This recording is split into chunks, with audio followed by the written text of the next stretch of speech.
भारत के पहले digital mobile news channel metro TV में आपका स्वागत है। मैं हूं अनामिका। बुलेटिन की शुरुआत करेंगे आज की हेडलाइन से। दिल्ली के अकबर रोड का नाम बदलने की अटकलों पर लगा विराम। केंद्रीय शहरी विकास मंत्री वेंकैया नायडू ने सरकार के पास ऐसा कोई प्रस्ताव होने से किया इनकार। भारत ने मोस्ट वांटेड आतंकी दाऊद इब्राहिम की डी कंपनी पर कसा शिकंजा। दक्षिण अफ्रीका में हीरे का कारोबार संभालने वाले जाहिद मियां का जल्द ही होगा प्रत्यार्पण।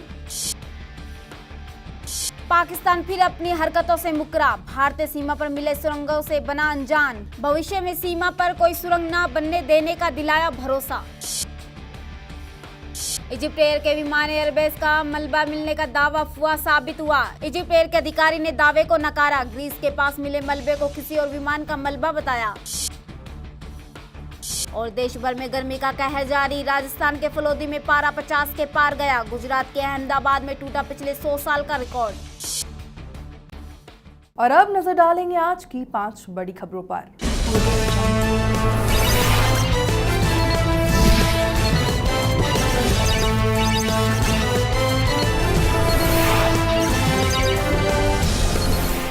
5 राज्यों में चुनावी नतीजों के बाद जहां एक और ताजपोशी को लेकर सियासी गतिविधि तेज हो गई है, वहीं राष्ट्रीय राजनीति के ढलान पर खड़ी कांग्रेस में नेतृत्व परिवर्तन को लेकर सुर अब शोर में बदलने लगे हैं। इस बीच तमिलनाडु में बहुमत के साथ सत्ता में वापस आई अम्मा यानी जयललिता 23 मई को तो पश्चिम बंगाल में ममता बनर्जी 27 मई को मुख्यमंत्री पद की शपथ लेने वाली है। जयललिता ने लगातार चुनाव जीतकर बीते 3 दशक का रिकॉर्ड तोड़ा है। 32 साल पहले एमजी रामचंद्रन ने ऐसा किया था। प्रधानमंत्री नरेंद्र मोदी की डिग्री और दिल्ली को पूर्ण राज्य का दर्जा देने के मामले में बीजेपी को घेरने वाली आम आदमी पार्टी को अब उसी के अंदाज में जवाब मिला है। बीजेपी ने विज्ञापन देकर दिल्ली की केजरीवाल सरकार को चुनौती दी है कि वो जल बोर्ड में हुए टैंकर घोटाले में कार्रवाई करे। ये घोटाला साल 2012 में शीला दीक्षित सरकार के दौरान हुआ था। इसमें टैंकर खरीद में 400 करोड़ रुपए के हेरफेर की बात कही जा रही है। दिल्ली के अकबर रोड का नाम बदलने को लेकर उठे विवाद के बाद शहरी विकास मंत्री वेंकैया नायडू ने इस पर रुख साफ किया है। उन्होंने कहा कि सरकार के पास ऐसा कोई प्रस्ताव नहीं है। नायडू ने कहा कि केंद्र सरकार महाराणा प्रताप के नाम किसी महत्वपूर्ण सड़क का नामकरण करेगी, लेकिन अकबर रोड का नाम बदलने को लेकर कोई प्रस्ताव नहीं है। उन्होंने कहा सड़क का नाम बदलना हमारी प्राथमिकता नहीं है और न ही हम ऐसी मांगों को सुनेंगे। केंद्रीय मंत्री वीके सिंह ने पत्र लिखकर अकबर रोड का नाम बदलकर महाराणा प्रताप रोड रखने की मांग रखी थी। साउथ अफ्रीका में दाऊद इब्राहिम के हीरे का कारोबार संभालने वाला जाहिद मियां उर्फ जाओ जल्द ही भारत की जांच एजेंसी एनआईए की गिरफ्त में होगा। सूत्रों से मिली पुख्ता जानकारी के मुताबिक भारत ने साउथ अफ्रीका में रह रहे जाहिद मियां के लिए संपर्क साधा है। डिप्लोमेटिक चैनल से उसको भारत में प्रत्यार्पण करने के लिए प्रयास शुरू कर दिया है। जाहिद मियां उर्फ जाओ दाऊद इब्राहिम के खास जावेद चिकना का करीबी है। चिकना इस समय कराची में एक रेस्टोरेंट चलाता है। जाहिद साउथ अफ्रीका के प्रिक्टोरिया में वहां की नागरिकता लेकर रह रहा है। भारत ने पहले ही जाहिद पर शिकंजा कसने के लिए साउथ अफ्रीका को MLAT भेजा है। पाकिस्तान एक बार फिर अपनी करतूत से मुकर गया है। उसने भारतीय सीमा के पास सुरंग खोदे जाने में किसी भी तरह की भूमिका से साफ इंकार किया है। अंतर्राष्ट्रीय सीमा के पास आ रहे पूरा सेक्टर में सुरंग का पता BSF ने मार्च के महीने में लगाया था। BSF के प्रवक्ता के मुताबिक भारत ने पाकिस्तान रेंजर्स के सामने सुरंग को लेकर कड़ी आपत्ति जताई, लेकिन पाकिस्तान रेंजर्स ने सुरंग खोदने में अपनी किसी तरह की संलिप्तता से मना कर दिया है। हालांकि पाकिस्तान ने BSF के प्रतिनिधिमंडल को आश्वासन दिया है कि वे भविष्य में ऐसी घटनाएं नहीं होने देंगे।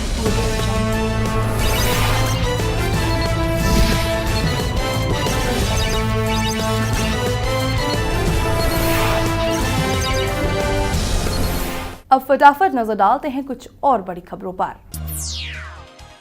भारतीय सेना ने पाकिस्तान के उन आरोपों पर दो टूक जवाब दिया है जिसमें कहा गया है कि पठानकोट हमले में सेना के अंदरूनी लोगों का हाथ है।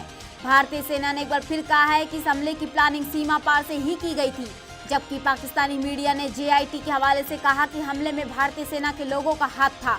सेना के पश्चिमी कमांड के अफसर लेफ्टिनेंट जनरल KJ सिंह ने मीडिया से कहा कि पठानकोट हमले की जांच करें। नेशनल इन्वेस्टिगेशन एजेंसी के मुताबिक किसी अंदरूनी व्यक्ति की हमले में भूमिका नहीं है। उन्होंने पाकिस्तान से भारत आई JIT के बयानों को गलत बताया है।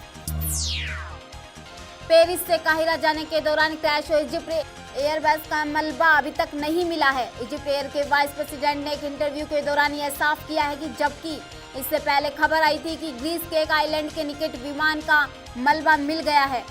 कंपनी के वीपी ने कहा, जो मलबा ग्रीस के कार्पाथोस आइलैंड के पास मिला है वह इजिप्ट एयर के क्रैश हुए विमान का नहीं है।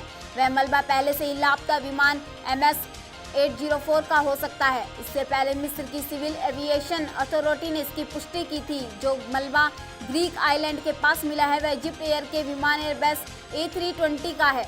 वही विमान हादसे के पीछे आतंकी हमले की आशंका भी जाहिर की जा रही है।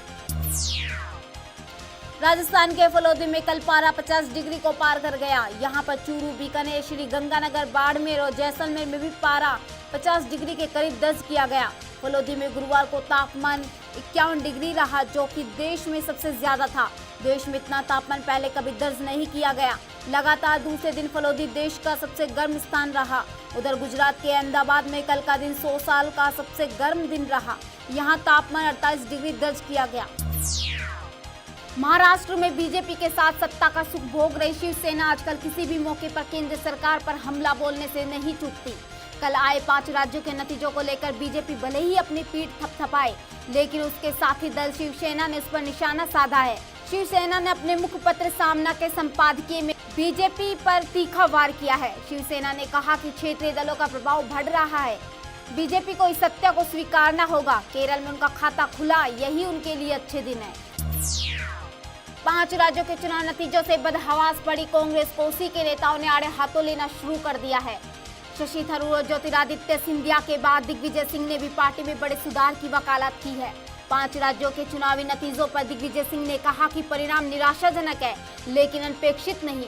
हमने काफी आत्ममंथन किया है। क्या हमें एक बड़ी सर्जरी के लिए नहीं जाना चाहिए? इससे पहले अगला चुनाव युवाओं के भरोसे जीतने का दम्भ बनने वाली कांग्रेस को जहां एक और शशि थरूर ने नेतृत्व बदलने की सलाह दी थी, वहीं राहुल गांधी के करीबी ज्योतिरादित्य सिंधिया ने कहा था कि कांग्रेस को खुद के बारे में सोचने की जरूरत है।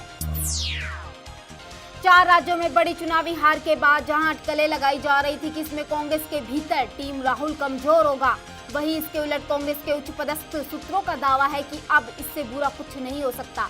ऐसे में यही वक्त है कि कांग्रेस में बड़े फेरबदल का और राहुल की ताजपोशी का।